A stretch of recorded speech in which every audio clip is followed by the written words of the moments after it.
sobre o domínio das tecnologias, né, do uso das tecnologias.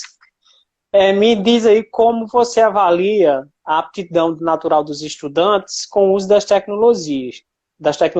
Existe um uso consciente ou o professor ele tem ajudado mais com essas estratégias, né, colaborando com um bom uso das tecnologias pelo estudante?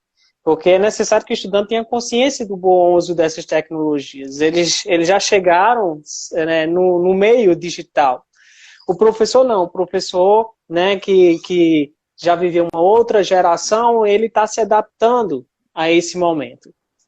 Então, como é que você avalia essa relação, né, do estudante, essa aptidão do estudante com as tecnologias? O professor, através das suas estratégias, tem contribuído para essa consciência do bom uso sobre elas? Júlio, nós sabemos que esses jovens e adolescentes, a nossa classe estudantil, eles são nativos digitais, eles têm muitas habilidades com as tecnologias digitais, porém, ainda falta um pouquinho de maturidade para direcionar completamente a busca do conhecimento científico. Então, o professor, ele tem uma função de mediador. O professor tem que realmente inserir os alunos nesse contexto, valorizar essas habilidades que eles têm, mas tem que ter um olhar direcionado e cuidadoso para o uso.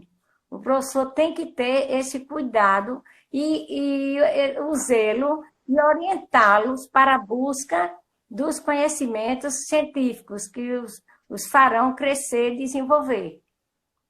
O Muito bem. professor ele não pode ficar omisso nessa parte.